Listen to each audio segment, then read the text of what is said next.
Well, welcome everybody. We're going to be talking about membership for a couple of hours here. I wanted to welcome everybody and ask everyone to introduce themselves to start. I'm Eileen Curtis. This year I'm serving as the district's membership chair. We have a membership committee and my vice chair is Barry Gordon. So Barry, take it away.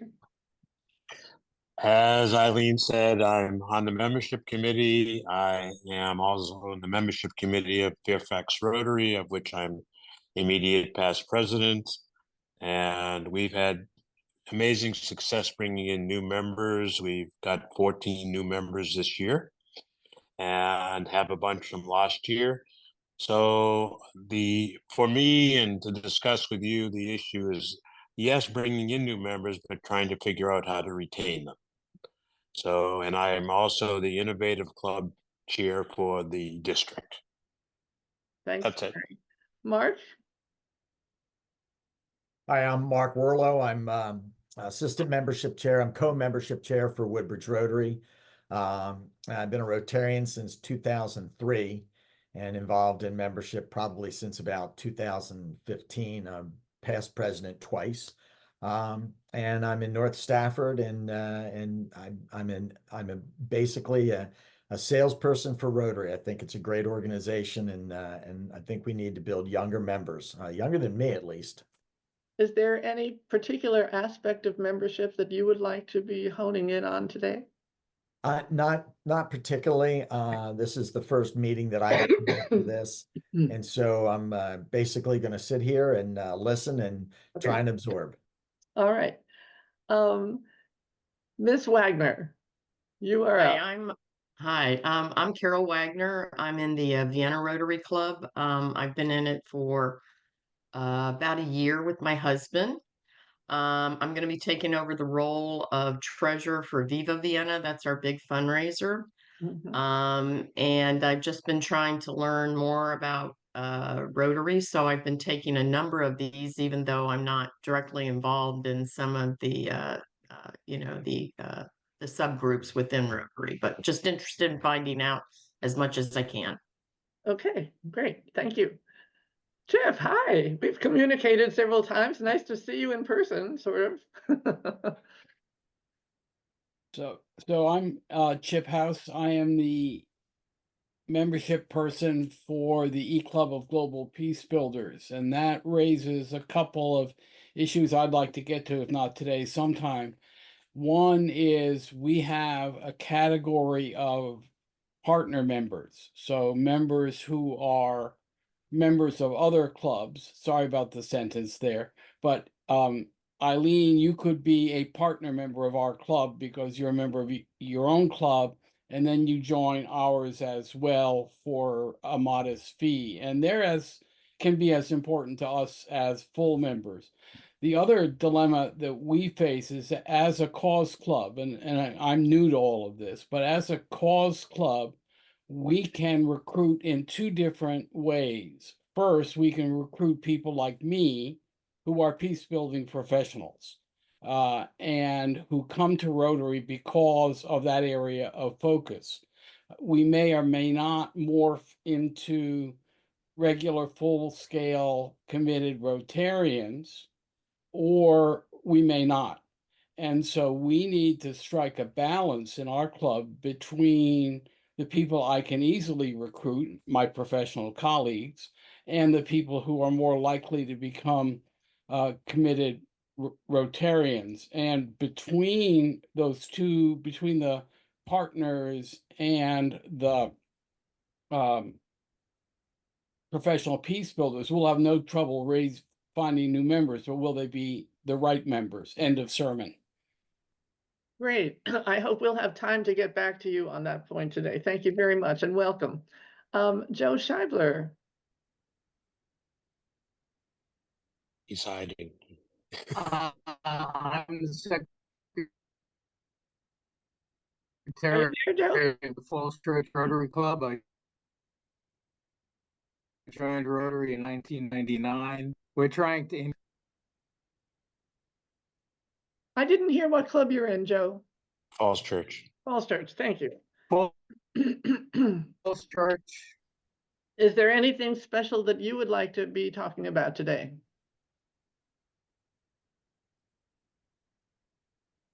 Maybe he Oh should. no, I just want to get some advice on increasing membership. Okay, okay, attraction, good. All right. Hey, Valerie, I think you're new to the post and welcome. Tell us more about you and your club. Hi, I'm new to well, it's kind of complicated, but I've been in Rotary since 2006. I was a member of the Albemarle County Rotary Club for 16 years, I think it was. And then I joined the Fluvanna Club because that's where I lived. And now I'm back at the Albemarle County Rotary Club because I miss all my old friends. Is this district 7600 or 7610, or am I in the wrong meeting? No, we're 7610. Okay, then I'm in the right meeting. Yes, you are. And I just rejoined the Albemarle County Club in July, and raised my hand when they said they needed a membership chair. Our club has, when I belonged to it originally, it had around 65 members. Yeah. And then after COVID, that membership was cut in half. This past week, we went to 2 meetings a month instead of every week, and we reorganized how we paid our dues and things like that. This past week, we had 21, 22 members attend, that was good attendance for us. But I'd like to see if there's a way we can get some of the members who did not rejoin after COVID, if we can get some of them back, kind of an alumni association, as well as how can we attract new members. We do have a Rotaract club in our area through the University of Virginia. And also, can we build a pathway from Rotaract into Rotary? Okay. Okay, thank you. Angela, hi.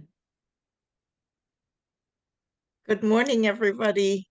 I'm with I think I'm in the right meeting. I'm with Centerville Chantilly. You are in the right meeting. Yeah. Okay, Rotary. And I became a Rotarian last year summer, so or late spring. So I've only been a little over a year with Rotary, and I became the membership chair from Lloyd Rowland, who had done a great job. And so I'm just feeling my way through and learning. And like Valerie, I would like to know how we can, since I became a chair, we've gotten 2 new members, but I would like to learn how to get more members to the club to build our membership. All right. So let me ask you, how did you get your 2 new members? Through referral. Okay. Yes, another member recommended one of them, and then I think on the portal there was a recommendation, and that's how I got the second one. Okay. So I've put together a welcome package, what to send to them. I drafted a special email when somebody refers one, and to tell them more about the club and the dues and the consistency of paying the dues. I'm still working on that package. Okay, we're going to help you with that. So thank you. Stay tuned. I'm going to tell you more about that. Okay. Okay. Well, let's get into it. There are so many aspects of membership, and the first one is really having a plan of action to execute all of the other things that come after that. So, how many of you actually have a membership team, which would include at least, besides you, the chair, somebody who is charged with attraction, and somebody who is charged with onboarding. Well, Our I club would does. suggest that if you don't have a formal committee, that you at least approach one of your fellow members and ask them to take on a responsibility. Some people just don't want to be tied to, I'm a formal committee member, oh my God. But here's a job, could you do this? And typically you will get somebody responsive. So once you have put together people who are going to assist you with those key actions, you want to set your goals. So I'm going to ask each of you, raise your hand, have you set your goals in the DACDB MAP Membership Success Center, the MAP program? Thank you, Mark. Thank you, Chip. Thank you, Barry. Or Okay. at least I think I have. Okay. Well, it's a pretty easy thing. Those of you who don't think you have done it, if you have a paper and pen, I'm going to tell you exactly how to do that. Okay.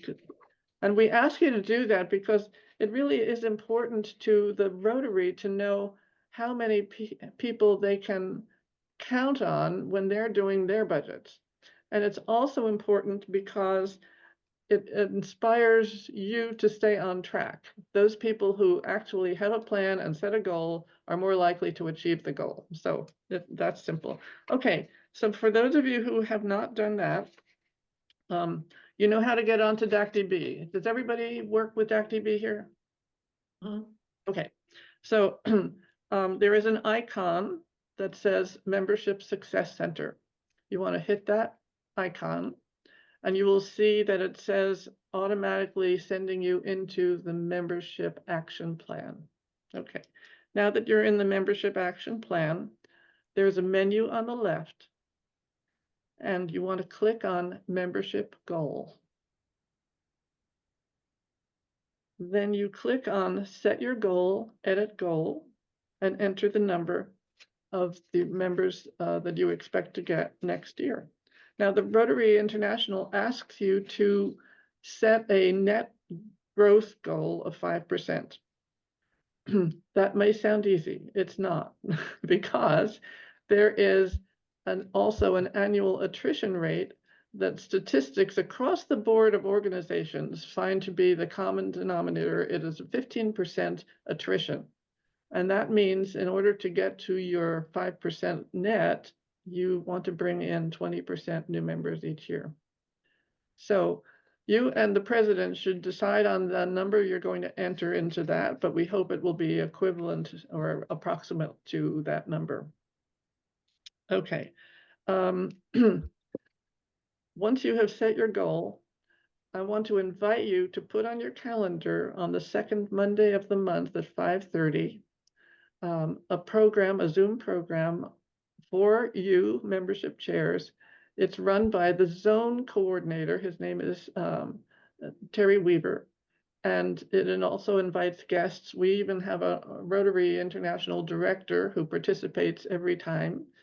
So we have stunning experts, shall I say, along with case studies of people like yourselves who have had extraordinary success in generating membership. And it's really good to hear their ideas.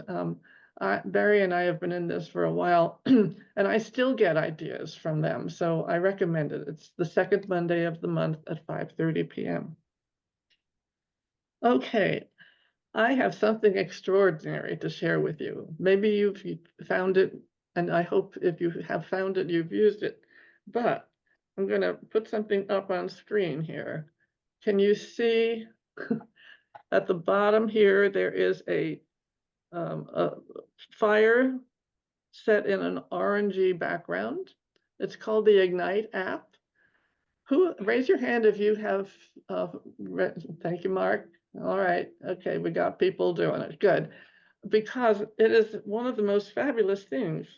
When I go into this, it automatically recognizes me.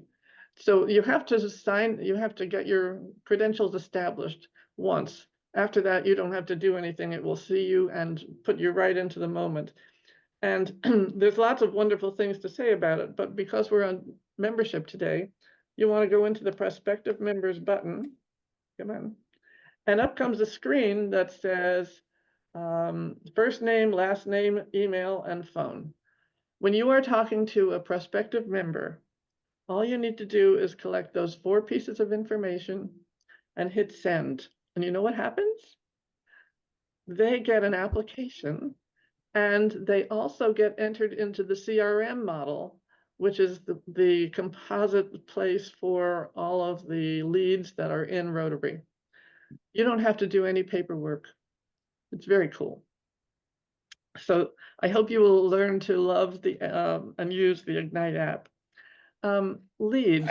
Eileen, just Yes. so you know, if you're at any sort of meeting, and whether it's a social event or a meeting unrelated to Rotary, and you have that, and I did this the other day myself, and the person was a little stunned, but you open that app up and the prospective icon, and you click on them.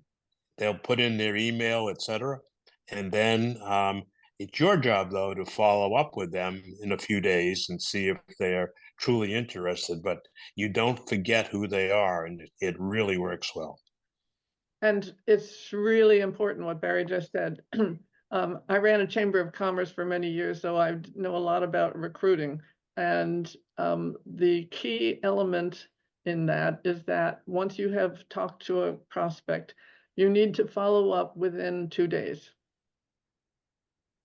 That is a very important thing to remember. So in terms of leads, your club is prospecting, and those are leads. But Rotary International is also receiving invitations from people around the world, and the powers that be at Rotary Central will direct some of them into our district. We have a team that works to collect that from Rotary International, put it into CRM, distribute it to the assistant governors, who are then going to contact you if your club is the appropriate receptor for that lead. If you go into CRM, which is another icon in DocDB, you can organize it by club, and you can see all the leads for your club. Sometimes, though, there will be a number in an adjacent column, and it's like a 5 or 6 digit number. That represents a Rotary International lead. So it comes from the outside instead of being generated by your club, just so you can differentiate the two. Okay, let's talk about some ways to build numbers. I'm going to give you a crazy one. So I've been thinking about this, and I'd love to see somebody try it out and report back on whether it's really working. But you know, the statisticians say that it takes 10 tries to produce 1 new member for any organization. Okay, so what if once a month your club took 5 minutes and took the Ignite app, hopefully, and put in a prospect, and they did it for 10 months? What would happen? 1 new member. You would double your club's membership, according to the stats, which would be an amazing thing. Wouldn't it be amazing? I'd love to see if that worked. So I'm going to try it in my club. Eileen? Yes. There's another, when you're looking at your club's membership, you may have seen it as a terminated member tab. You might want to log on to that and reach out to some of those terminated members and see if they are available to rejoin Rotary. Good idea. Good idea. Have you had success with that? Yes. Excellent. What was the pitch? It was simple. It was basically they had left about 10 years ago because they had a new business and a young family, and that phase of their life had changed. Ah, So they were now available to do some volunteering.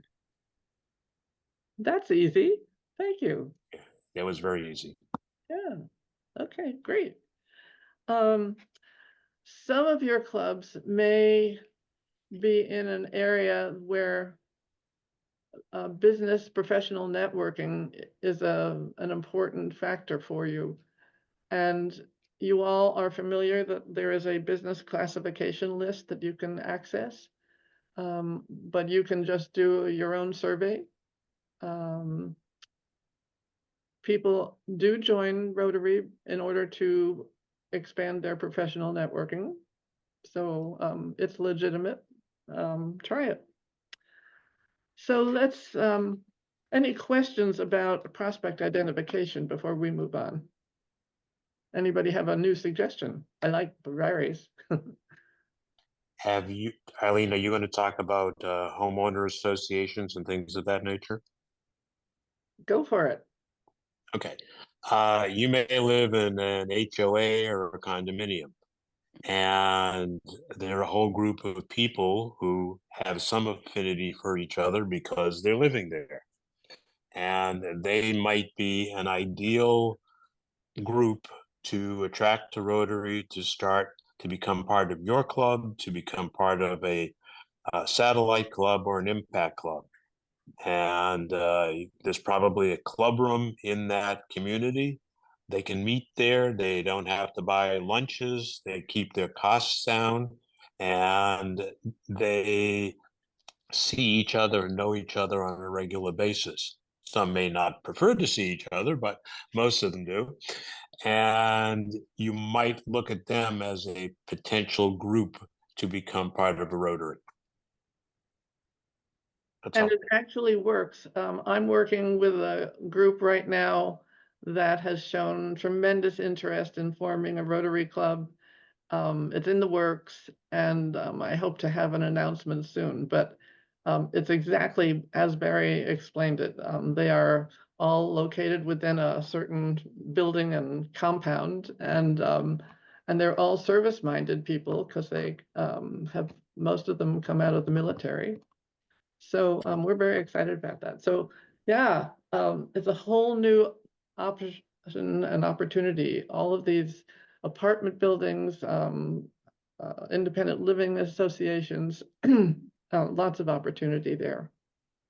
There's also a satellite club out of Alexandria that formed, and that is comprised of Hispanic women. And they decided that they could speak to each other in their native language, and they had similar interests as having English as a second language and trying to get themselves started as entrepreneurs. I think they have 10 to 12 members now. And something like that is something you might want to consider in your area. How many of you are in communities that have a strong ethnic population? Okay, Mark. Where in is it Woodbridge proper or in the suburbs or? Well, Woodbridge is actually not a city. It's a postal. There are 3 zip codes in Prince William County that are Woodbridge. We've actually, one of our goals is to make our club look like our community. And we actually have been, we've gotten a Hispanic businessman that I know and I brought into the club, as well as we have a couple of people who are from Africa, especially West Africa. But in general, one of the things that we've seen is that some of the ethnic communities are not as open to joining. They're more insulated. We've approached some different people, but we're still working on that. Mm-hmm, mm-hmm.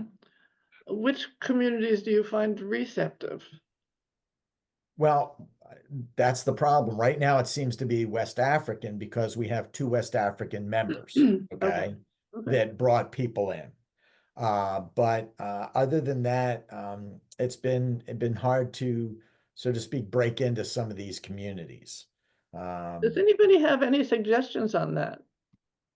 Mark, the woman who is part of the Alexandria satellite, I think she either lives or works in Woodbridge. Okay. So you might reach out to her and perhaps she could come and speak to a social gathering. Okay, well, so do you have her name and number? Because I Blanca would need that. Vasquez. Blanca Vasquez with the Alexandria South Club. Wanda Vasquez? Blanca, Blanca. Mhm. and she runs a financial services firm, I believe. Um, Well, we I think actually she just have stepped down from that, but I'm not sure. we actually one new Hispanic member and one that we've had for a while. But again, I mean, she's reached out. Our longer term member has reached out and not gotten much of a response. So I mean, but I'll have her maybe talk to Blanca Vasquez. Yeah, if you're aiming at a Spanish population, Spanish-speaking population, you might try something like my chamber did. We started an Hispanic business reception, and they're going to, in a couple of weeks, have a nice celebration early October. It produced a lot of Spanish heritage people into the chamber. So a social event could become a recruiting event. Give it a theme. Okay, well, let's talk about some other aspects of attraction.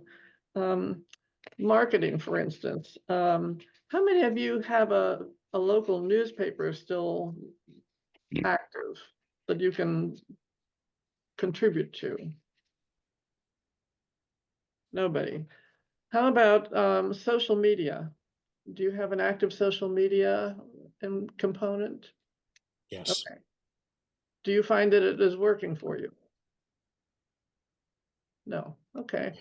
I think you have to share your posts on there with the various social groups. Sometimes that works. It might not work for membership, but it might work for fundraising also. And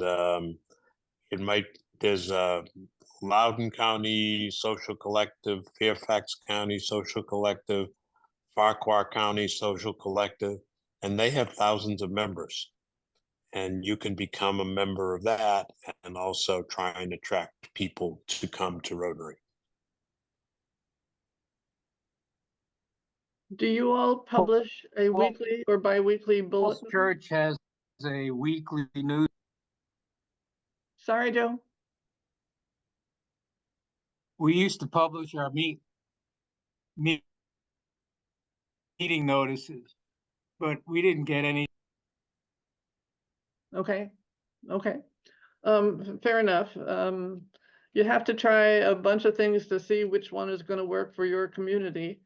In terms of generating messaging, does your club produce a weekly or bi-weekly newsletter? Yep. So here's an idea. How about sending that same newsletter to your prospective members once or twice a month, keeping your name in their mind, so that when the moment moves them, they would be a strong candidate. You can send it also to the terminated members, and that might stimulate them to That's a great rejoin. idea. Yeah, that's a great idea. One of the things that my club did when the pandemic hit, we still didn't have the sense that our community knew they had a Rotary Club. And then the pandemic came, making it even harder. So what we did was to create yard signs. And they said, Rotary lives here. And we put our website below the thing. And that actually got some attention.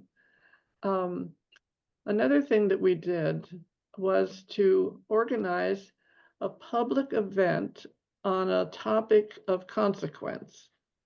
In this instance, it was about opioids. And the way we went about it was to talk to the other nonprofits in the community and invite them to be co-sponsors of it.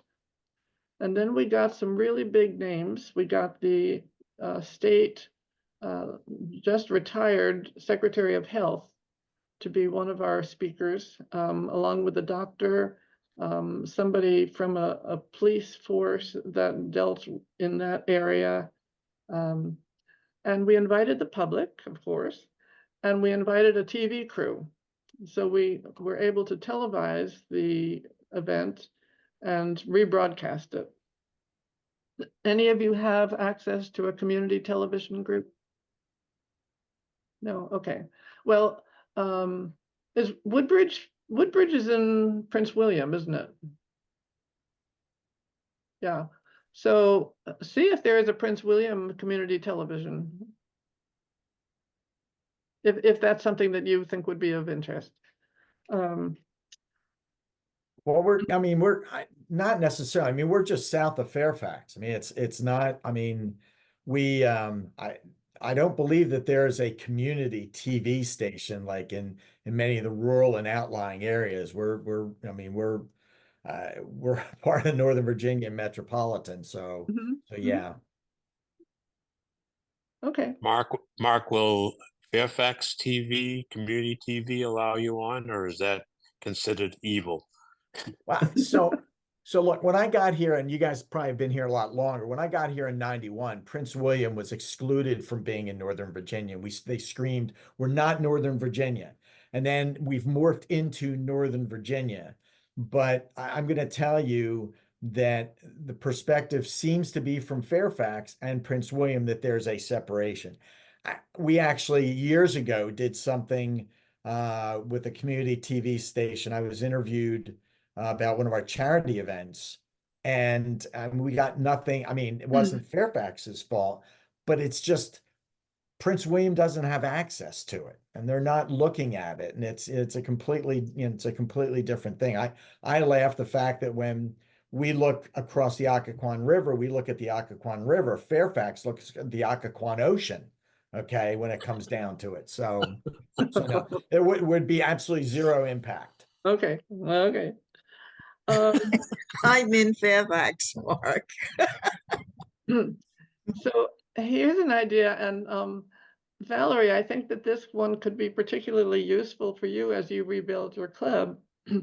You could stage a luncheon or a breakfast or a dinner, and you could target several public officials or other groundbreakers who are in the news, and invite them to come to the event to receive an award.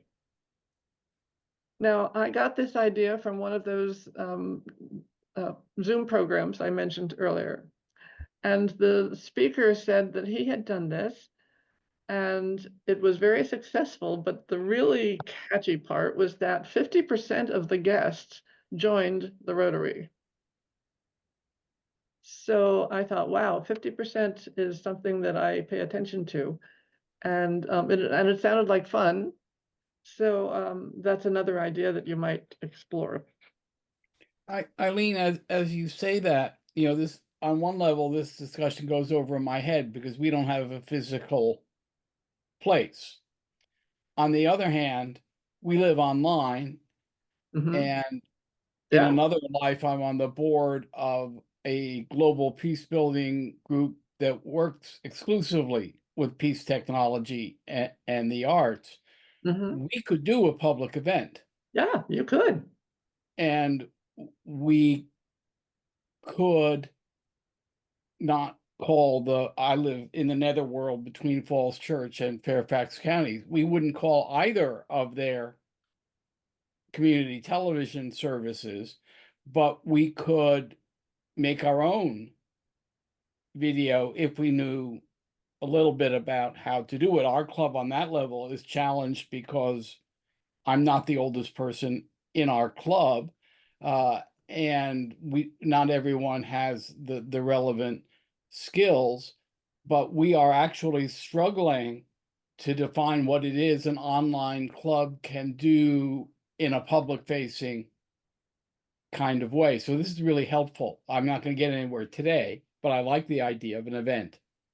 So I'm going to suggest that you talk to Jenna Edwards, who is the PI image, public image chair. or Jane Nash, who is with the Herndon Reston Club. And they can give you a lot of guidance on doing that. Okay. Use the district people to help you out when you have a problem, because there's experts everywhere. Okay. The subject of young professionals came up from somebody. I'd like to know if anybody has had some success in recruiting the young people. Yes. Oh, look at that. 2 people. Okay. Chip, go ahead. Tell us. Well, everyone's young for me, but it's not just true of Rotary, but it's true of my field as a whole. We need to create spaces for young talent to rise. So in the pipeline is a friend who puts out a travel magazine aimed at social change, who has just turned 40, a woman that I helped run our district conference on conflict resolution, looking at the election. I guess none of you were at that, but she is 30. And I think we can skip the Rotaractor part for her. And basically, it is all about finding people where they are, and you talked about recruiting people of color as members in my academic hat.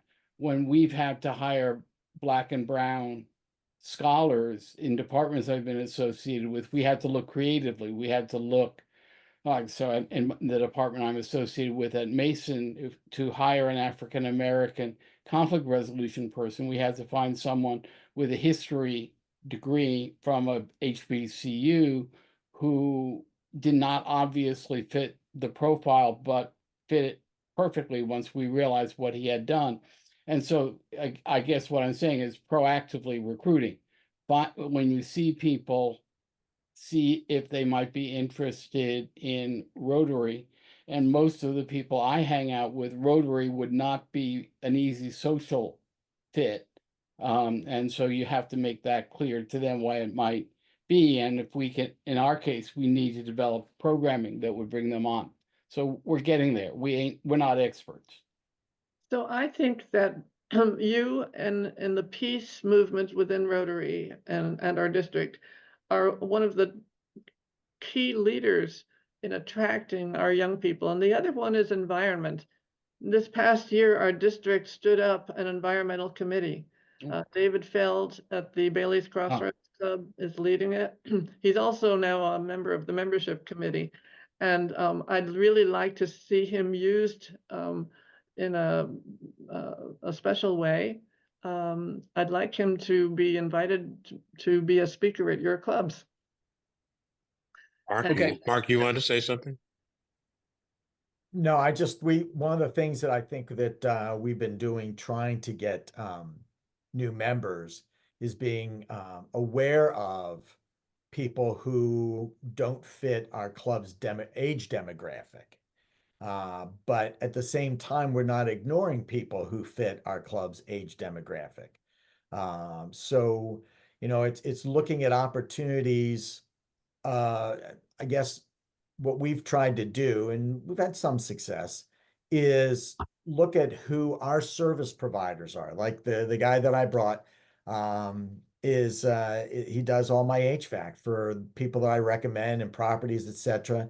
And he's late 30s, that type of thing. Looking at who we use in business. Mm-hmm.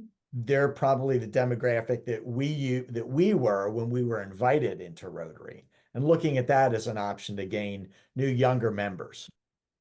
Great idea. Great idea. Eileen.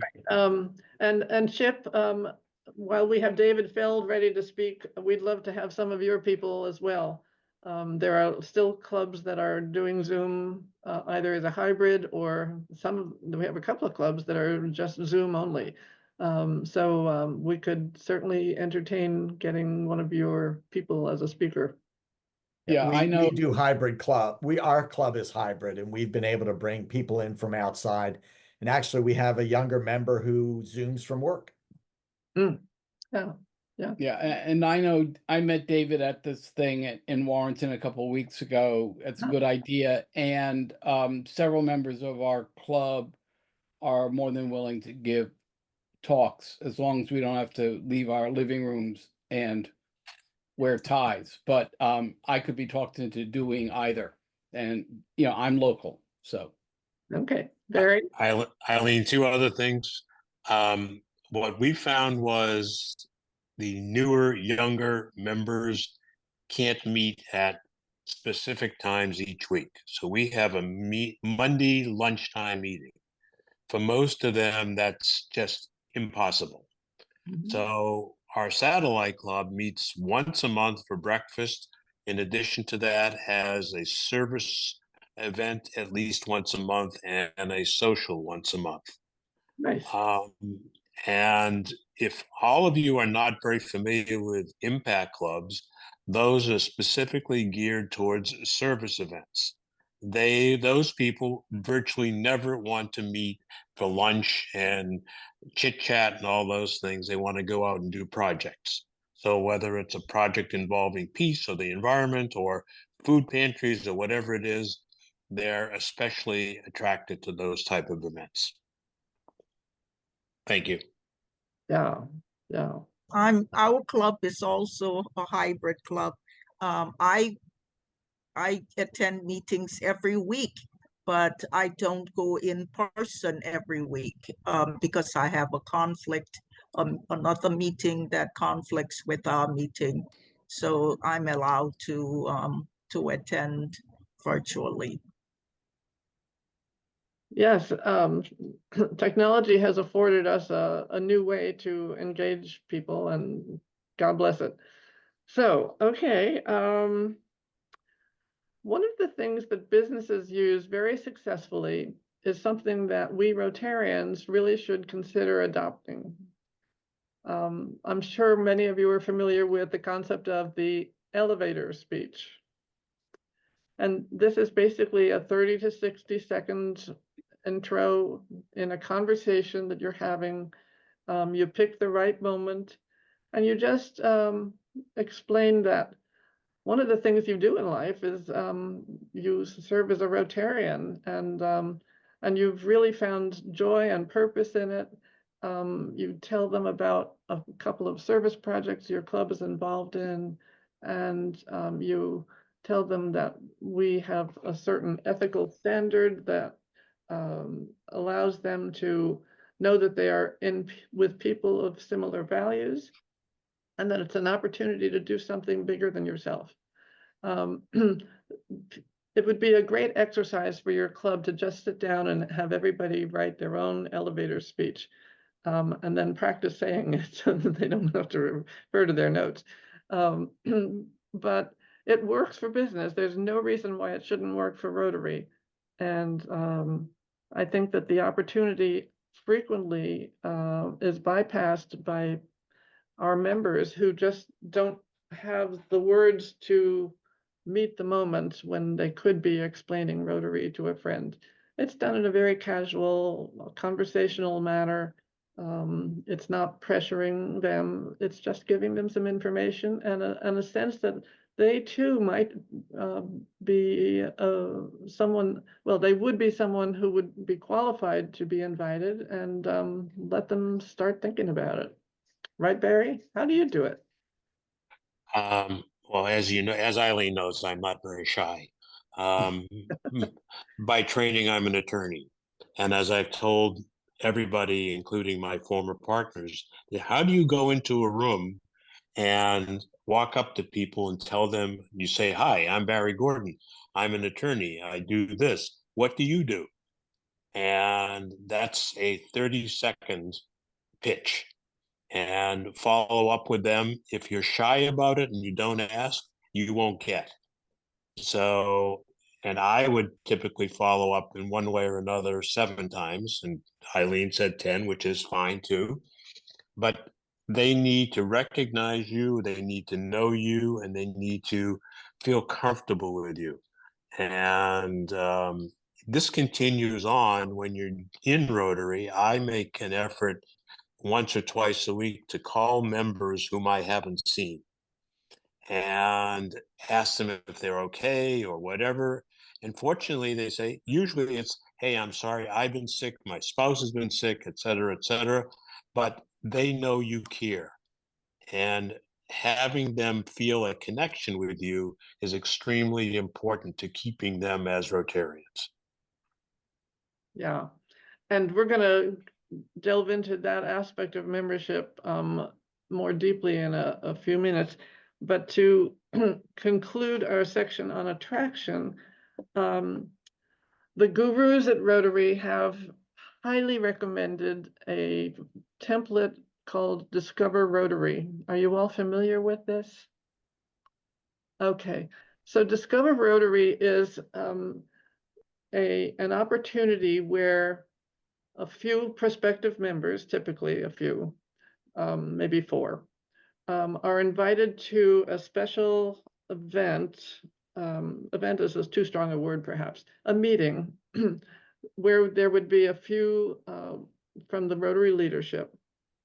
And the object is to tell them the Rotary story, tell them the projects that we do, the avenues of service that are open to people, tell them about your club, the fellowship factor, the fun factor, the service project, of course.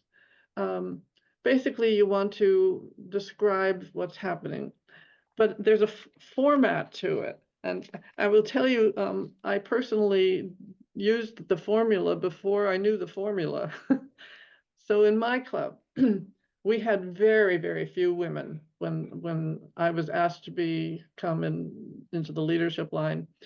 And I said, well, I will do it on the condition that I have free reign to bring in women. And they said, okay.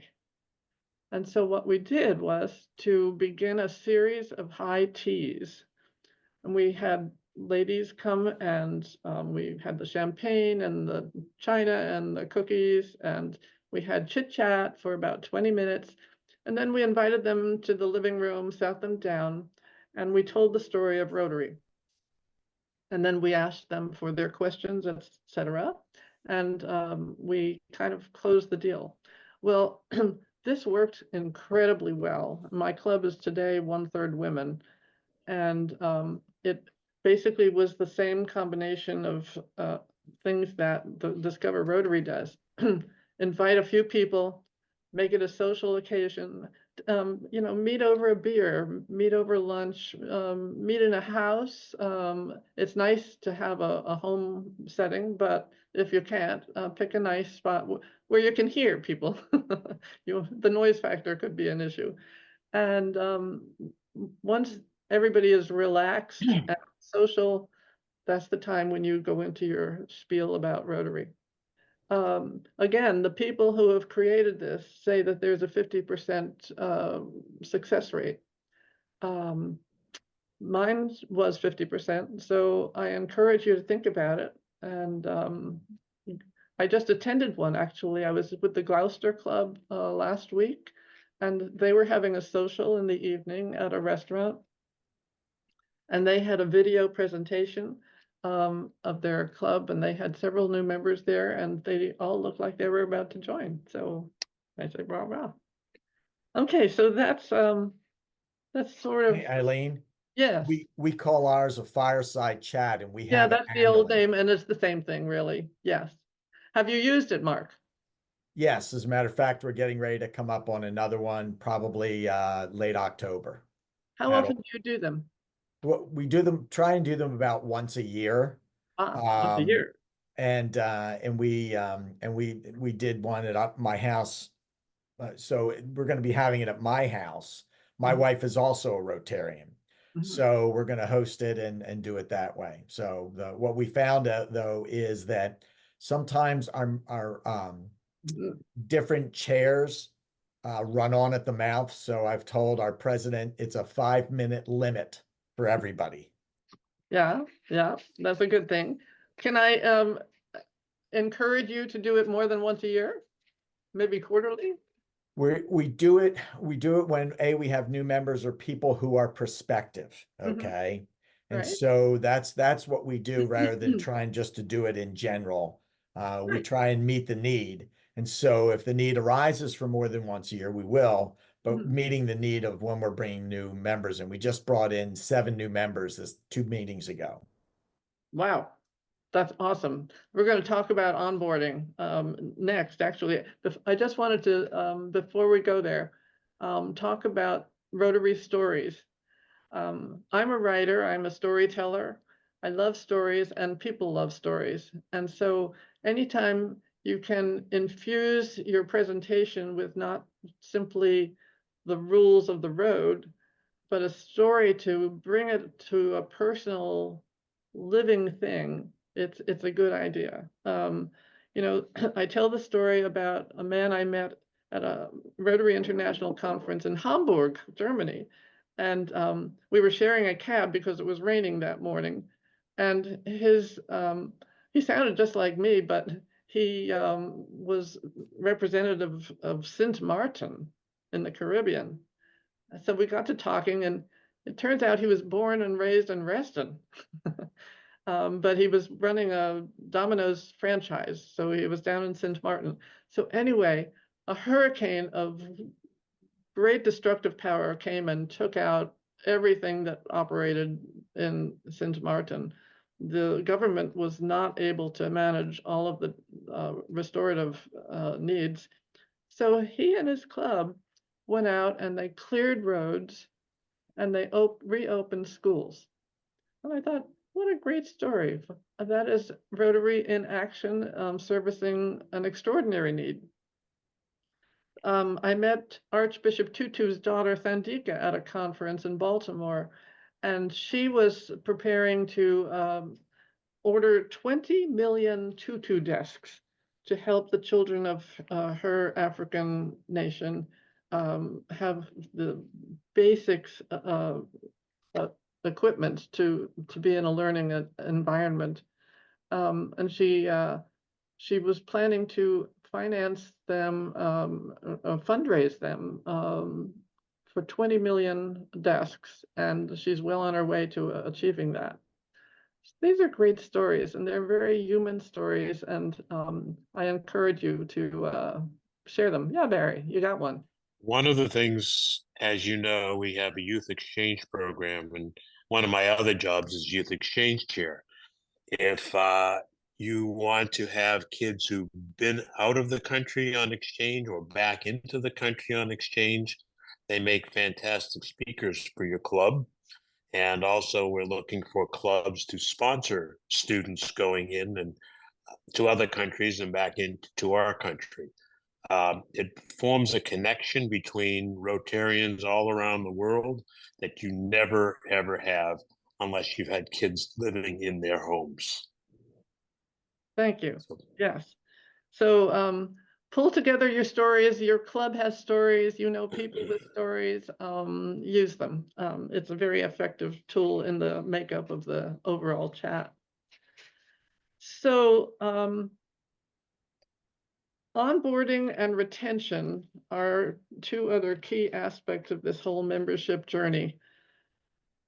The process for onboarding is going to be managed by a combination team of your secretary, your treasurer, and you.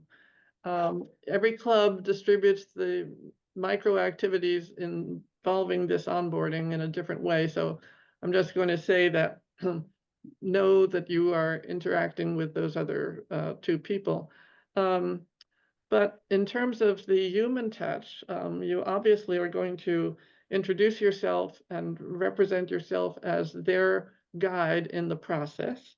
You're going to tell them about when and where the meetings are, how they can access information, who are the other members of the club and the officers. Tell them about your committees and encourage them to be joining one. Share with them what your service projects are and what your social activities are. Tell them about the dues and how to set up the membership. You want to make sure that they have their Rotary ID number in hand. They want to get them registered in DACDB. They want to get registered on myrotary.org. And they want to get onto the district website as well. So there are a number of things that they can take as action items going into the process. Induction. This is a pet peeve of mine, and my club is very bad at it, I must say. But induction should be a special event, and it should have a heightened level of pizzazz. For the inductee, make sure that their family is invited. Invite a public official to come and help with the ceremony. There's an induction script that you can use, and it is located in a guide that I'm going to talk to you about in a little while. So I hope you'll have fun with the induction. You can, besides giving a pin, you can give a certificate. Just make it special. And then the longer process of the new member orientation. This is, again, if you want them to be a real Rotarian, you have to educate them up to the fact. You know, when I was a new chamber president, I underwent 5 weeks of training. I'm sure that many of you professionals have had likewise similar experiences in having to go through a learning process. Well, so do Rotarians. It's one thing for them to come in and just enjoy the chit chat and the fellowship, but they are a Rotarian. That means something special. And they don't know all of the things that involve being a Rotarian until you teach them. So how many of you have orientation programs? How long is yours, Barry? One of our members spends about 3 hours with each member. She tries to do it in a group as initially, and also where we haven't done it, but we're looking at doing a red badge program. For those of you who don't know what that is, that's sort of like a identification with new members to come in, and they're supposed to greet people at a meeting, go to another club meeting, talk with members, have coffees with members, etc., just to make sure they have some familiarity with the club. So that's what we're doing now. Yeah. Mark, how do you manage it?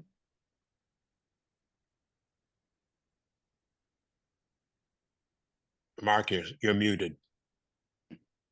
I got that. I have a 95-pound German Shepherd that was screwing with me, and I was trying to take care of that and talk and hit the space bar so that, it was, in fact, in a second, I'm going to get up and let him out. Basically, maybe he wants to be a member, Mark. He'd enjoy it. Trust me. He's 95 Rotary. pounds, 18 months old. When he comes in here, I'll point the camera at him when he comes back in to say, "Dad, what's going on?" Ours is a little less formal, but I have thought about making a checklist, and I think there are a couple of the things that you said are really worthwhile.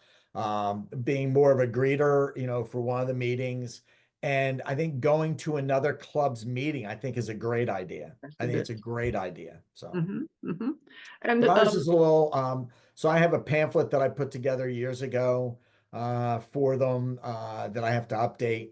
But, it's a little bit less formal. We try and do it so that whoever's bringing them in spends the time with them to talk to them about it. And then again, doing the fireside chat. Make sure that they have the opportunity. In fact, this is one of the things to attract them in the first place, but make sure that they can do a vocational talk. We do. Yeah. They always do a classification talk. Okay, good. They want to attend a committee meeting and join a committee, but shopping around through the committees is a nice way for them to get to meet the members too. Yeah. And of course, the service projects, you want to get them going on that. Mark, do you guys use Sign Up Genius or one of those things for your service projects?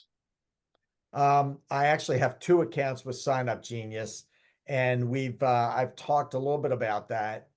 We really don't have much of a problem with people signing up and being participants within our service projects. So Okay. we don't use it. So whether it's our Flags for Heroes at the local hospital, or our golf tournament that we run, or a food pantry event, that we usually don't have a need for sign up genius. We have good participation. So Do the new members participate? yes, they're about to be embarked on the latest service project here next month. So Great. So Amelia, our new district governor, is very keen on the concept of becoming an irresistible club. She loves the word irresistible. So do I. And there are things that contribute to becoming an irresistible club. I heard a very pithy description. It was 3 things that make you shine. 1 was to have great meetings. 2 was to have great service projects. And 3 was to have great public image. Put those 3 together and you're going to have a club that expands quickly. So let's talk about some of the things that would make a good club experience. Speakers for sure.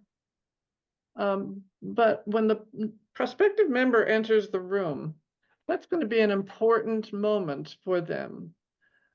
What do they see? Is the setting that your meeting is in a welcoming one, physically and personality-wise? Is there a greeter there to take them under wing and introduce them around? Is it a comfortable room?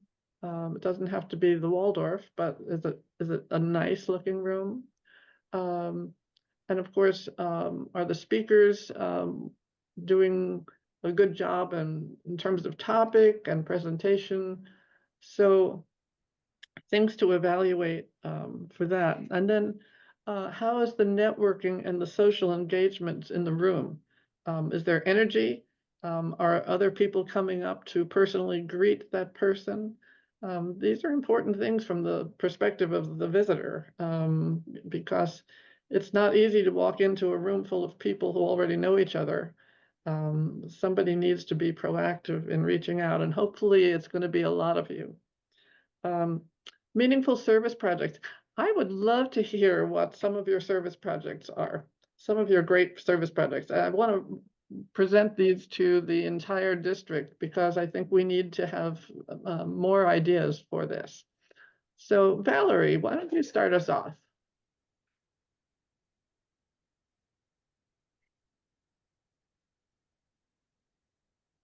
Some of our service projects are, we partner with the other clubs in the area, and we have we do a cleanup of one of the parks, and, plant flowers, trim bushes and things like that. That one's coming up soon. That one, we usually invite our Rotaractors to attend that as well.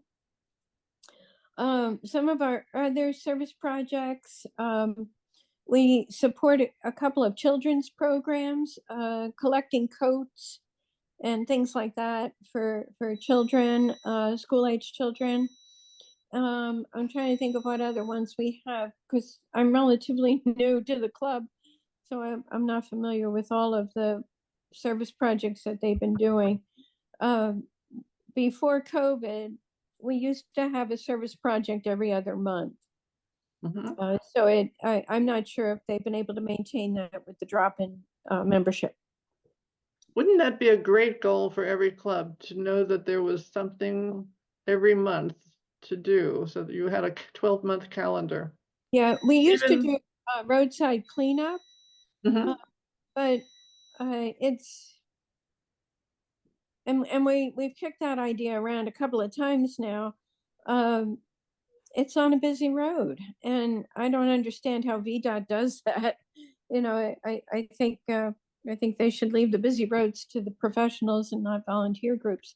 Yeah, my club does a similar one on Georgetown Pike, and that's a busy road. Yeah, it's No terrifying. sidewalks. Yeah, yeah. So I'm leaning against that as a service project any longer. It's just too scary. Hmm.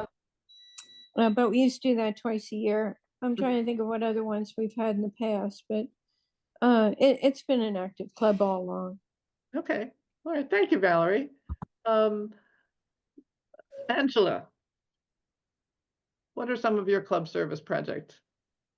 The first thing that I did when I remember participated in last year was the ringing of the Salvation Army bell, and I really enjoyed that. I had fun.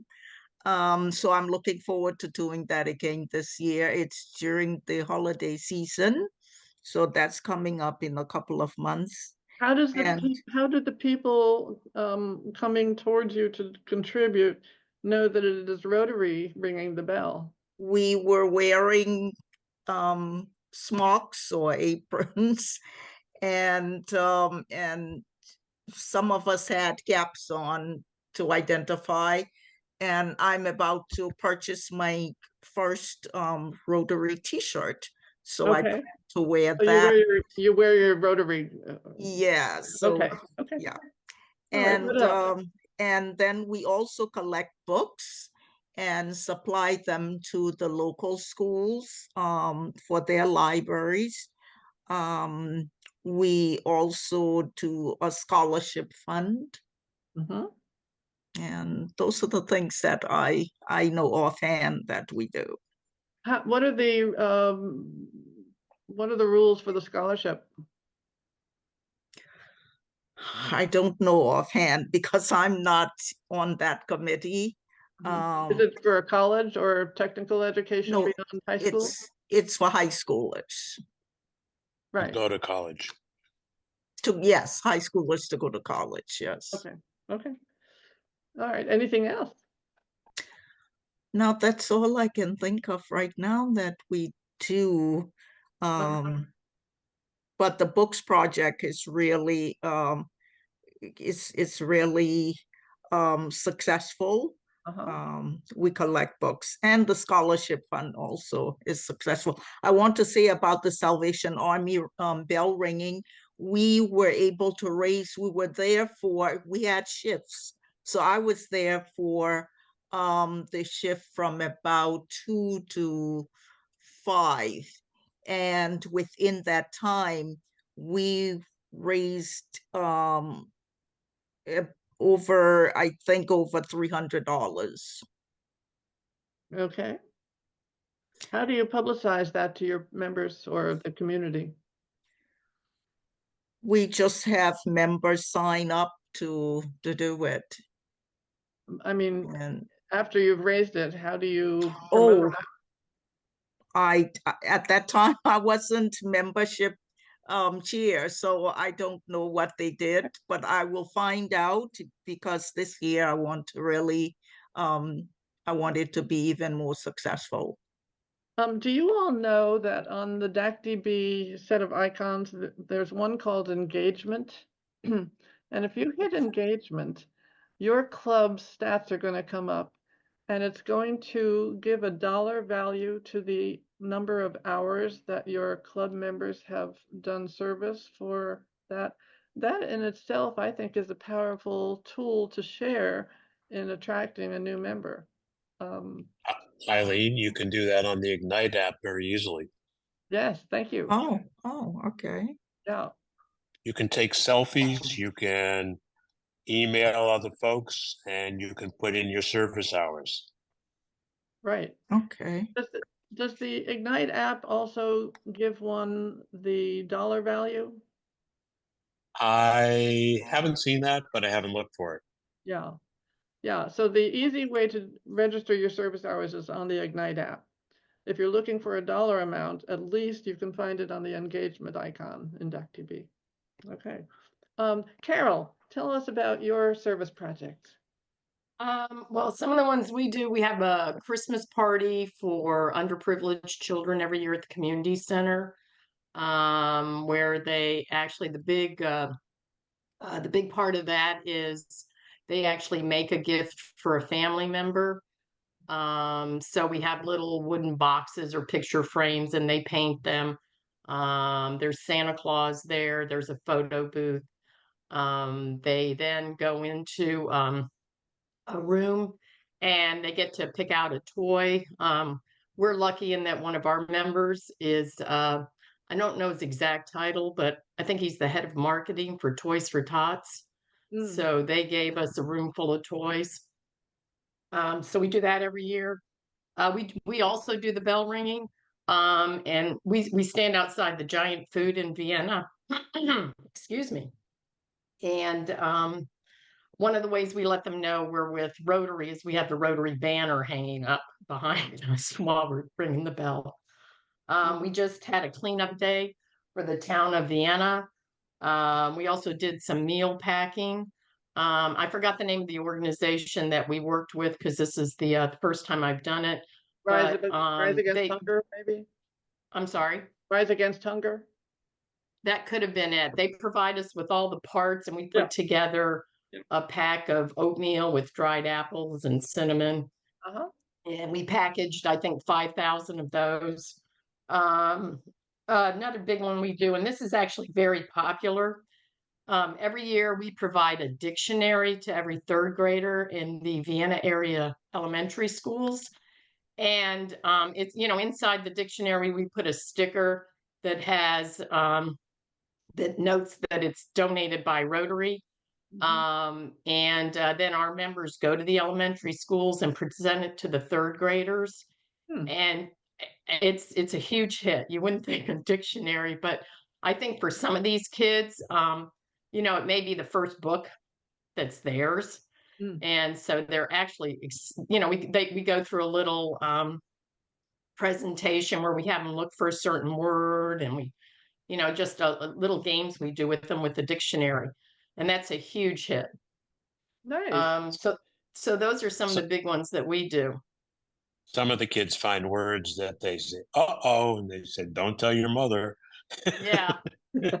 So, but it's you wouldn't think dictionaries in this day and age, but these kids just, it's a huge hit. We get thank you letters, and they're just, and then it makes them aware of Rotary. And then, of course, our big event is Viva Vienna, which is, run by Rotary. And the kids then, some of them will come up to the information table telling us, oh, you guys, you gave me my dictionary. So I'm curious to know, how many members do you get because of Viva Vienna? we get a lot of interest because we have a membership table there, and we get a lot of people that say they're interested. I think we had 12 or something. A fewer numbers showed up at our fireside chat, which came shortly thereafter. And out of that, we got one. We may get the second one, but it's I don't know if part of it is if the dues are prohibitive, if we need to think of another, we meet at we have a lunchtime meeting every Wednesday. And so the time might be prohibitive. I don't know if the dues are prohibitive. We're looking at different types of membership now to see if we can draw more people in. But we get a lot of interest. And last night we had Chillin' on Church, which it's actually run by the town of Vienna, but we help to pour the beer. So we're going to get part of the sales. And we also are trying to promote Rotary, through that. So at a lot of these events, we get a lot of people very excited because we wear our Rotary shirts, our Rotary hats, and, people say they're very interested, but we don't really get a lot of people. In the time I haven't been in the club that long. I've been in the club about a year. We don't get a lot of people then to follow through and actually join. So one of the things we're doing is looking at a different type of membership, perhaps, because I don't know if the $300 a quarter is, prohibitive for some people. Okay. Valerie, do you have a raised hand there? I'm sorry. Angela, I have the Angela, raised hand. Angela, sorry. I forgot to talk about our Centerville Day that we have every October.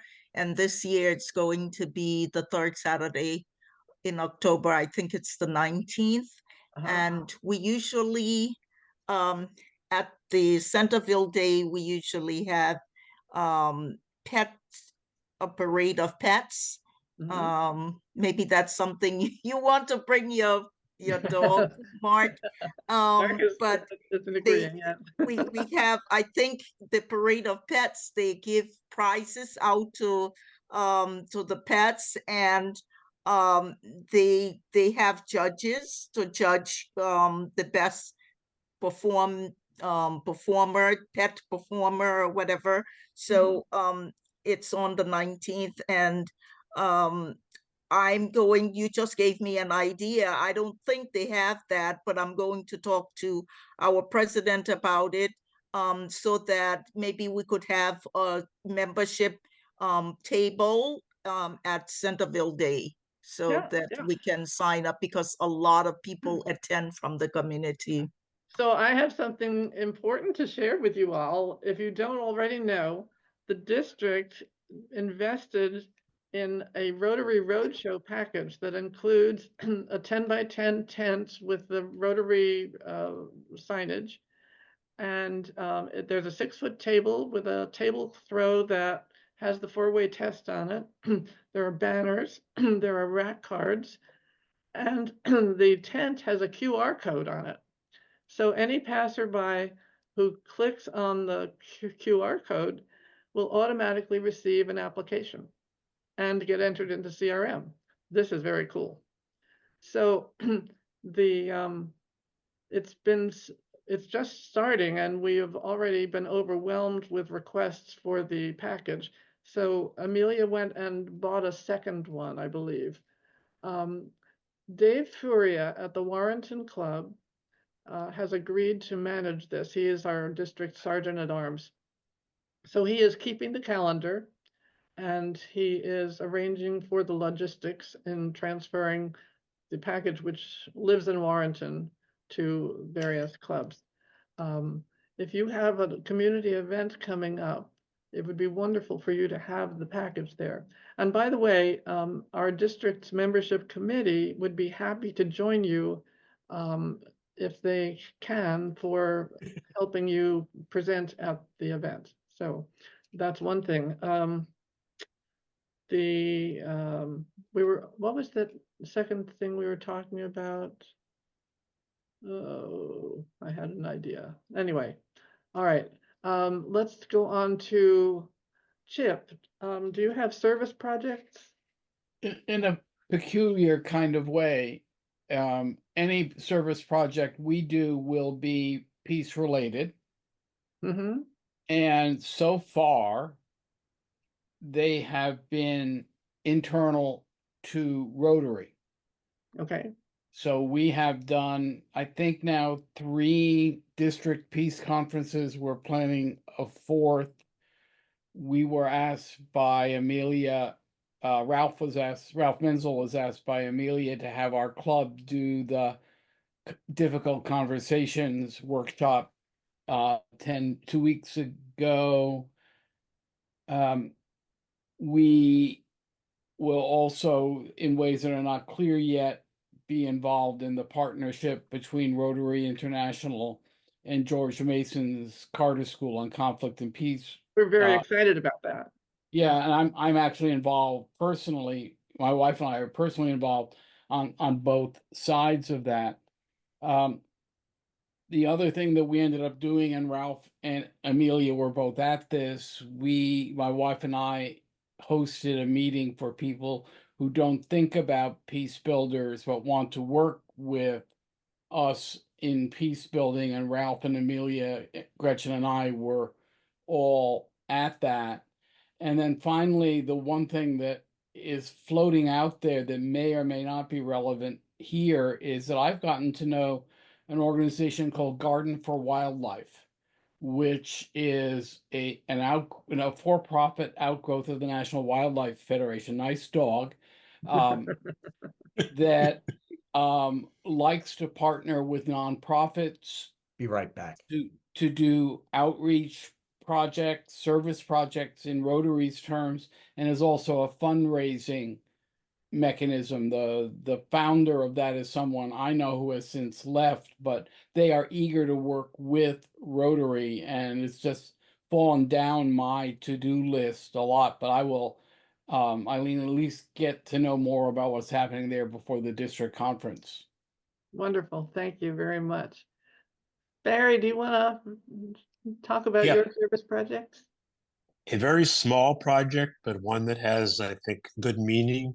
We had started to partner with a Girl Scout troop to do a little food pantry, which looks like the little library that you might see on your corner. The Girl Scout troop disassociated themselves from it. So we had a member who redid the box, and it's in front of the Grace Methodist Church off of Fairfax Boulevard in Fairfax. And occasionally, or hopefully more often than not, we'll bring by non-perishable foods, sanitary products, etc. It has a little door on it, so it's weatherproof, but maybe you'll spend 10, 15, 20 bucks and fill it up occasionally. So it's a very simple project, but one that has, I think, some very good relevance to what we do within the district. So other than that, we have all kinds of other stuff, but I thought that was rather unique. Yeah, thank you. Hey, Joe, what do you have?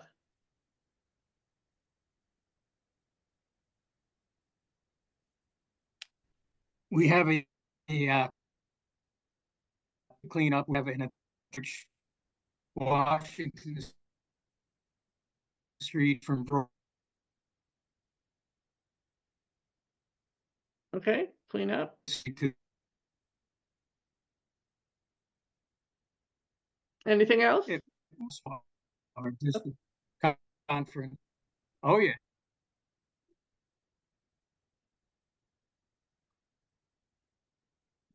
Okay, thank you. Mark, what do you have? So the We, first thing I want to say is that one of our members bought say 40, probably 45 of the yellow vests that say Rotarian at Work. And so we're going to start to use, we've started to use that for our service projects. So we have a scholarship that we started years ago. Pell Grants sort of, negated that, but people are coming back to us more. We're doing for probably the 10th year in a row, maybe 8th, Rise Against Hunger with a local church. We do Flags for Heroes at the local hospital for about 3 times. We do it 3 times a year. That's also a fundraiser. So we do it as a service project, but we also do it as a fundraiser. Okay. We do 2 days of bell ringing for the Salvation Army outside the Walmart in Woodbridge. We do a lot of toys and stockings for Salvation Army. And we also support iWalks for ACTS, the local homeless prevention and food pantry and all. Okay. Okay, great. Thank you. Joe, I think I heard you having more ideas. Go ahead.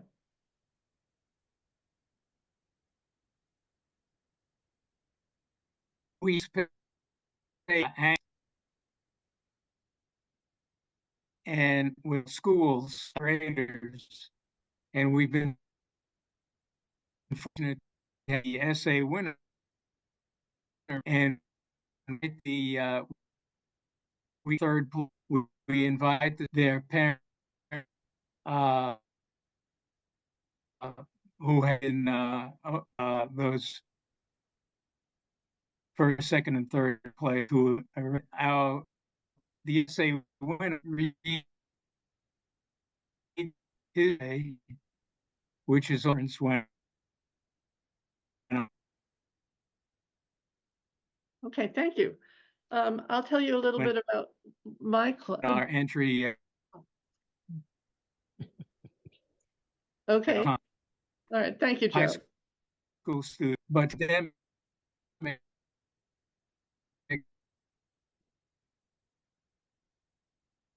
Okay. So the Great Falls Club that I'm part of We do road cleanup on a quarterly basis. For the food. pantry. Eileen, maybe you can mute him.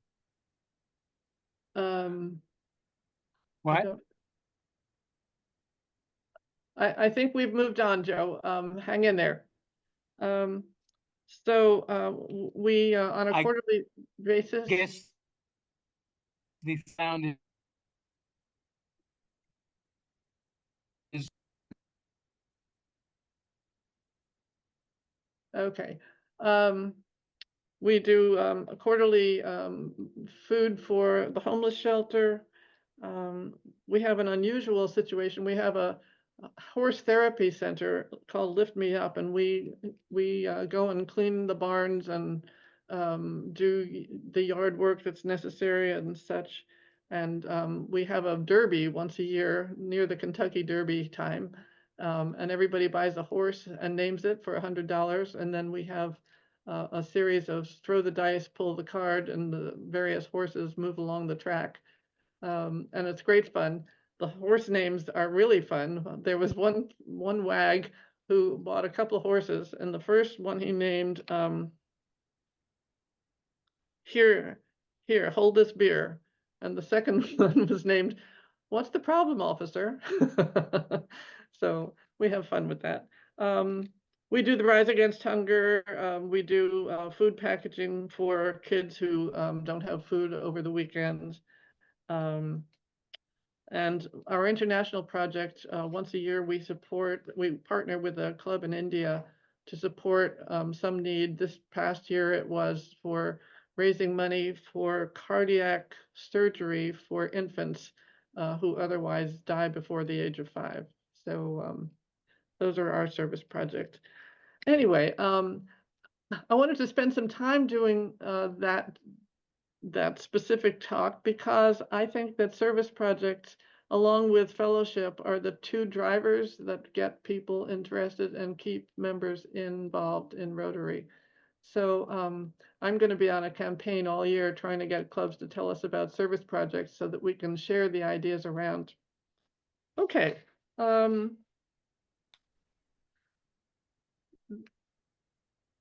There are ways that we should be testing what our members want, need, feel they're not getting. There are surveys that should be done. And I will recommend at least 2. There is one called the Club Experience Survey, and I'm going to give it to you by mail, so you'll be receiving a package. And this particular Club Experience Survey has things such as, I look forward to attending club meetings and activities. Our club meetings are relevant, interesting. We have a greeter. Our meetings are organized. Members make an effort to meet and talk with different people. The list goes on. It's a really good tool for getting a sense of the happiness quotient of your members. There is another tool. This one is fairly granular, but there is another tool called the Member Satisfaction Survey. And this one you actually can do digitally. And it, again, asks for how satisfied are you with Rotary? What was your primary reason to join? What's the primary reason you remained? And those can be very different. To rate your personal experience and my club's strengths and weaknesses. And it asks the top 3 things that you most enjoy or find worthwhile, the top 3 things that are least enjoyable or worthwhile. And if I could change just one thing, it would be. So you can find this in the Membership Success Center in the MAP action program. On the left, there is a column of choices, and the bottom one is surveys. And that's where this membership satisfaction survey is. And when your members take it, you will be able to, as a leader, find out the results of it for your club, but you can also compare the results to the answers given by the district members. So it's very interesting in that regard. I'm going to encourage you all to think about something else. Retention is always an issue, right? We want to make sure that our members are happy members and inclined to remain Rotarians. But we all know that there will be issues that come up where a member is not not finding what they had signed up for. There are probably ways in which you can correct that perception or take an action that would mitigate that concern. But we don't do it. And so each year we find members just falling off. So I'm going to challenge you to, at the 10-month mark of a new member, put together a survey and ask them what they are finding in their experience. You want to do it before the first year anniversary comes up, because that's when they're going to leave. I think it's an important thing to do. And I have a one-page survey that I could offer to you. So why don't I email that out to you and help you there. One of the exciting things that has come along in recent years for Rotary, you know, all of the changes we've had, we don't have to go to a meeting every week. There are just so many rules that have gone away as life has changed for all of us. And in place of the old regimented version of Rotary, we have a flowering of possibilities. And we call that our innovative clubs. And I wanted Barry to be with us today, especially to talk about all the ways in which we can be innovative. Barry. Thank you. Well, one thing Chip mentioned, and he is a member of basically an E-Club. And they are specifically focused on peace and things of that nature. There are other clubs that are environmentally based, that are E-Clubs, and they're not just confined to our district. So there's some worldwide clubs. In addition to that, there is a traditional satellite club, which for some people means, oh, this club is going to form and then going to break off and be its own club. It doesn't necessarily have to be, but it starts with, I think, 10 members, if I'm not mistaken. Eileen can correct me. But the purpose is, as the Hispanic club at Alexandria found, was to group people of a like mind and like cultural interests.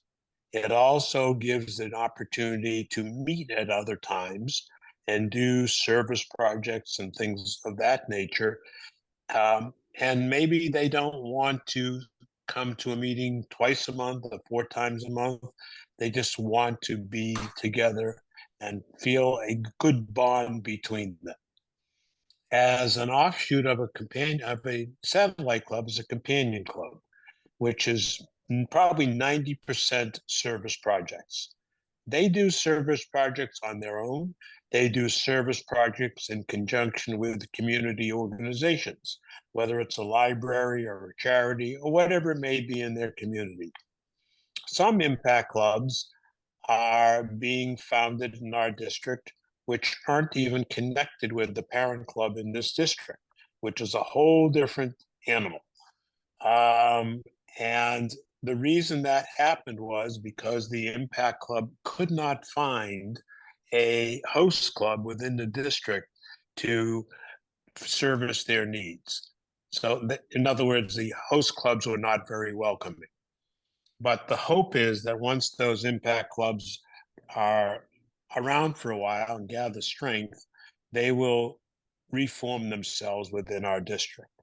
So if you tell me there's no way you can become a Rotarian, it's just not true. You don't want to be. But also, as Eileen said, you have to be happy. And I've been thinking a lot about why people stay in Rotary and come to Rotary. They want a happy place. If your club isn't making you happy and you're fighting about politics and internally and externally, maybe you want to find another club that is more suitable to your wants and needs, but still is a part of Rotary. That is the whole goal of expanding the club types and the opportunities that you have to become a Rotarian. And as I said, if you can't find a happy place to be in Rotary, maybe you should become a Kiwanean. I don't know. But there certainly is a place for you. You just have to ask. And if you're not happy, if you take the survey that Eileen has suggested, and you see people who are unhappy there and they can't be made happy, then send them to another club, form an impact club, do something that keeps our membership growing. It may be dues, I don't know. But a lot of clubs, if you don't have meetings, you don't pay for lunch, you don't pay for dinner, you don't pay for breakfast, and it keeps your costs down. But there are solutions for you within, at least within our district, and I know within many other districts. Hey, Barry. And yeah, if they can't find a Rotary club, they definitely can't join Optimus. that's for sure. That's for sure. You know, some people, to be blunt, are just miserable, and wherever they are, they'll find a reason not to like where they are, and they're not happy there. But that's probably not the fault of Rotary or the Optimist Club or the Kiwaneans or wherever it may be. But there are people, look, in your club, you know people you like. You know people you don't like. But if the overwhelming atmosphere of a club isn't suitable for you, then think about an impact club or a satellite club, something that makes you happy while you're doing service projects, raising money, etc. And I found that the people in our club who have left are just not happy. And it's our job to make them happy or suggest to them ways they can be happy in one way or another. Any questions?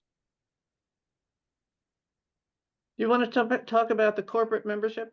Yeah. Rotary International has expanded their horizons from the days when there were no women in Rotary to have family memberships and have corporate memberships. Each variation of a corporate membership can either be that a member, more than one person in an organization can be a member. You can offer them a small discount for their membership, or you could have one member who is the primary member and the other folks sort of tag along, but they're not Rotarians. You can do the same thing with family memberships. If you have a spouse, Mark has a spouse, and maybe Mark, if they said, hey, we'd like you both to stay in Rotary, but we'll give your wife a discount or you a discount. It's hard to turn down. The other thing that does is if you've got kids and you're worried about how to take care of them, there are opportunities to bring them along. And if you're both part of the same organization, there's a lot less resentment in the family sometimes when you say, oh, you're going to Rotary again? And I'm stuck at home with the kids. Bring them to community events, which you guys can sponsor, so the kids can go also. Buy them a hot dog, buy them a vegan burger, whatever you guys are eating, and make sure it's a family endeavor. We have also talked about trying to approach large corporations, and within at least Northern Virginia, there are thousands of them. It's one of the largest incorporation states or headquarter states in the country. Go talk to the HR person, the community relations person, somebody within that organization, have an event, as Eileen suggested, that might bring a few of them together, few of representatives together in those organizations, show them what you do and see if you can attract them not only to be members, but to be sponsors. And as we know, whatever event we have, whether it's a golf tournament or something else, and I think Mark would agree with me, that it's the sponsors that make the money. You need the players there, but the sponsors are there. And one of the things we're looking at is on our website, and each day, each meeting that we have, to post the names of our corporate sponsors and corporate members to give them some additional publicity other than at that one-day event. That might be good for Viva Vienna. I don't know. And I don't know your fundraising model. But things that I would suggest you might want to look at to grow your membership. And also, if it's large corporations, to take the cost out of the away from the wallets of the members and into the large corporations. I'm going to tell you a story. I went to visit a club recently, which will remain nameless, and they have about under 20 members. But those members include the assistant superintendent of schools, the head of the Chamber of Commerce, the mayor. You get the idea. They're all the big wigs of the community.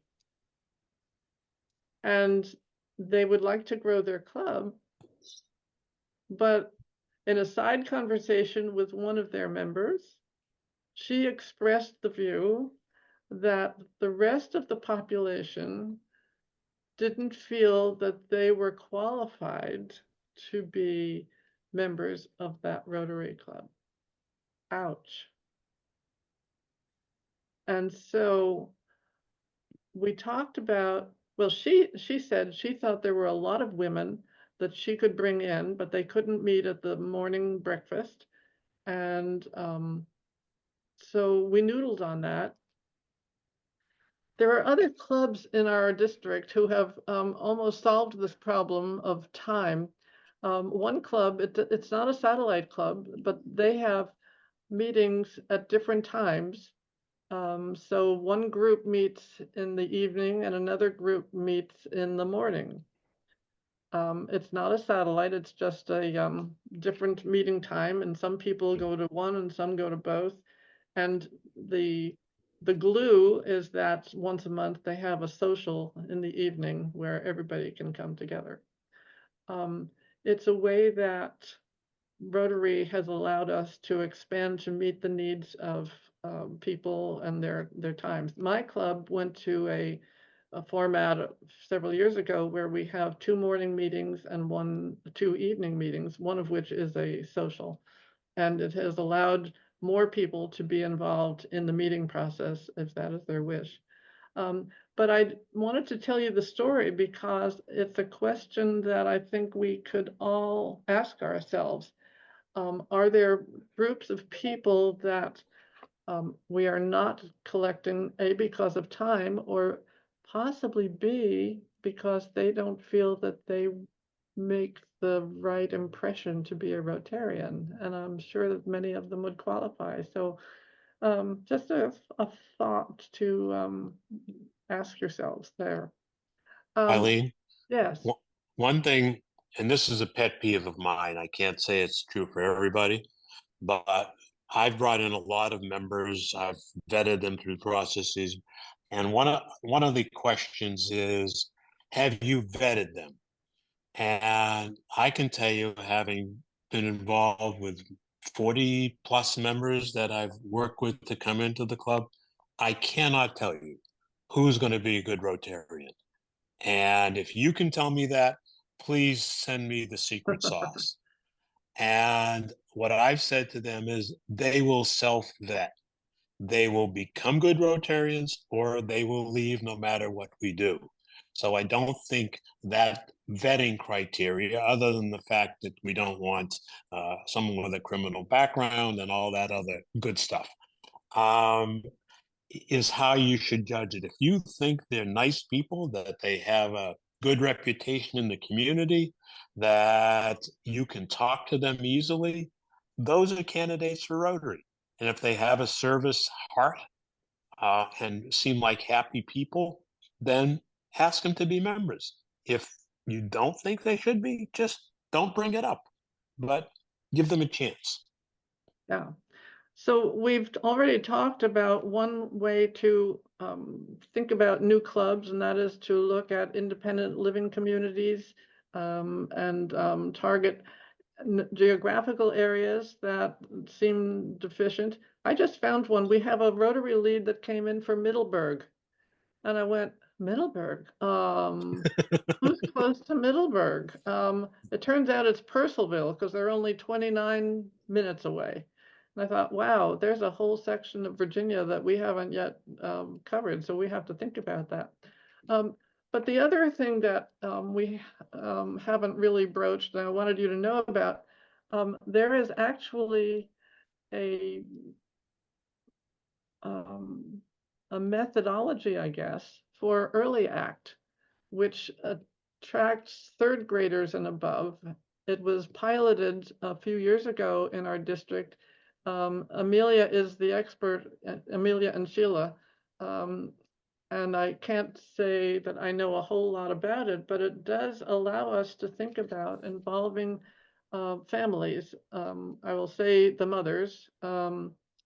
There might be an opportunity for some kind of an afternoon activity after school where the moms and the kids could twice a month get together. And there's a whole new category of member that we haven't yet touched. So let's think out of the box and look around our neighborhoods and see where we are able to find some new types of members. Eileen, that's true for Interact also. And it is certainly good for Interact. I don't know that any of our clubs, and I think it's because of the secrecy involved, they're protecting the children's information.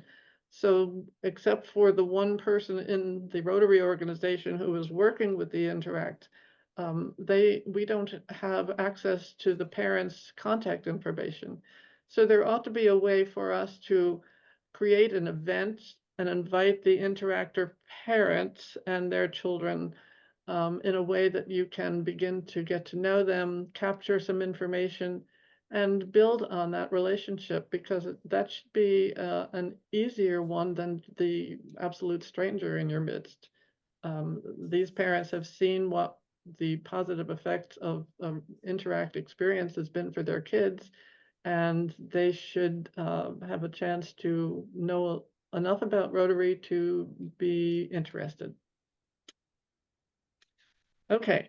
I'd like to spend the remaining time asking each of you how we can help you solve any particular problem rather, or is there a question that has come up in the conversation today that has stimulated some new thoughts?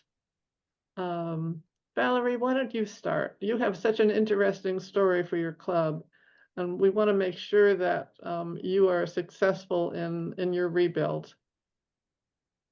I'm not sure if I have any specific questions. I did put something in the chat. That horse racing thing sounded like a lot of fun.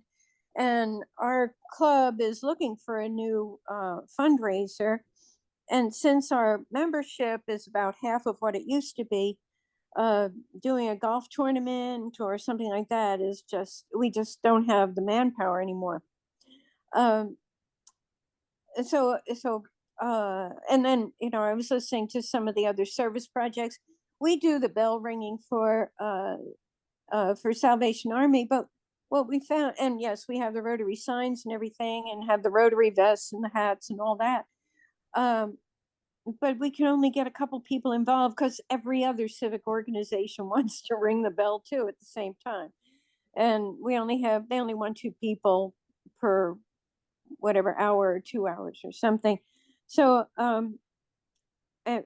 think what we're looking for is, how do we reach a lot of the people who have left the group, were retirees, senior citizens, and they're I don't want to say they're not going to be active members. They will be if we can encourage them to come back. But they're going to have limitations as far as what they can do and are willing to do. So it's reaching, we talked about younger members. Actually, it's the, 40 to 55-year-olds that I think we need to reach. Yes. They're younger. But they're not the 20-year-olds. The 20-year-olds or 30-year-olds, they're still trying to get their careers started. By the time you're in your 40s and 50s, you're pretty much established. So it's reaching them. And I think, peer-to-peer conversations work a lot. That works probably better than a retiree trying to convince a younger person to give up some of their precious time. So I guess those are my questions. How do we reach that age group? Is there anything in particular that they're interested in doing as far as service projects, things like that? Valerie, you have a Rotaract Club, right? Yes, we have a Rotaract Club. Okay, do you have the alumni from that Rotaract Club that you can reach out to become members? The Rotaract Club has been hot and cold. It is controlled mostly by international students that come to UVA, and then they go home. So there are a lot from India, Asia. I'm trying to think of what other countries are represented. So the continuity isn't necessarily there. They have been able to stay alive. The group has stayed active, and they've got an event coming up in a few weeks that we'll probably go to support them. And that would be a good opportunity for us to meet any alumni. A lot of the Rotaracts are also graduate students. So they are a little bit older, a little bit more mature. And again, they're looking at Rotary as a way to establish their careers. So Valerie, when I attended your club meeting last year, my impression was that the room was full of 40 to 55-year-olds. Is that accurate? All right, that's great to hear. Thank you. Thank you. I'm only 54. Well, everybody in that age group knows somebody else in that age group. And I think that having a club session where everybody writes down a prospect name and gets it out there, use the Ignite app, so easy, make that an exercise and see what results you can get from it. Yeah, we're actually talking about doing a step further and having a prospect luncheon, and getting a speaker who, a dynamic speaker who is going to, not just talk about Rotary, but talk about what the community is all about. Right. And so that's one of the things that's in the planning stages right now. Okay. And I think we could probably encourage, even if it's just a colleague, but someone that they might know who would be interested. Right. So And something I wanted to something tell that's all of you, two things, but we're getting time to wrap up here. We have a district membership committee full of very talented people. You've met Barry and me. There are about 6 or 7 more of us, and we all have a particular strength.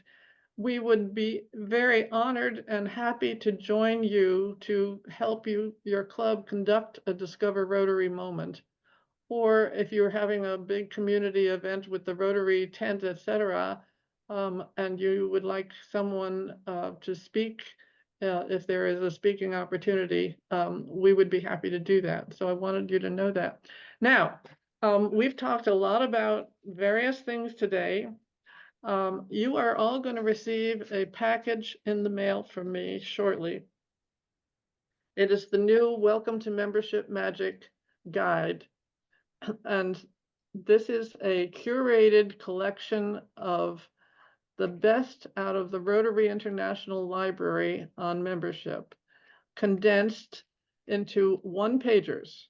So there is a one page on making the plan, another on prospect identification, attraction, onboarding, your irresistible Rotary clubs, innovative clubs, and one for preparing for the future. Attached to these one-pagers are some tools. So you will find there how to register your goals. You will find a Discover Rotary template, some Rotary stories, an induction script, new member orientation help. There's a club experience survey, and there's a membership satisfaction survey. There's a corporate membership application sample. So you will have access to all of these in a very condensed, expertly produced through the Rotary International Wisdom guides for helping you in your membership journey, wherever it leads you, if it's at the beginning of attraction, if it's part of attrition. And let me just say something about attraction and attrition. When you go into the MAP action plan, you can run a report that tells you what your club needs. Many times it's going to be you have a problem with attraction. It will offer up a series of actions that you can take to correct that. If your club is suffering because of attrition, it will give you some guidelines on how to change that action. So the membership action plan has just really, really good stuff for you, and I encourage you to make use of that. Being a membership chair is a job. It's not something that you just wear the hat and see how things go. You have to put some hours in and make it work, but it's going to yield wonderful results, and you're going to find yourself so happy that you have invested the time in order to produce for yourself, but it's actually changing the world a little bit at a time. You're bringing in Rotary members and educating them to a world where truth and fairness and benefit matter. So I want to thank you all for joining us today for the conversation. Was this helpful? Did you all get some takeaways that you can think about acting on? I hope Very helpful. Thank you. I took a lot of notes, and I plan to put it together and present it to my club. Wonderful, wonderful. I wish you all the very best in your membership chair journey this year. Find people in your club to help you. If it's not a committee, just give them a task to do. And let me know how things are going. Any questions or issues that come up, please give me a call. I'm always there to work with you, and so is my team members. And Barry is the expert on attraction, so if you have an attraction issue, talk to Barry. Thank you all for coming. It was delightful with you. Thank you, Eileen. All right, goodbye.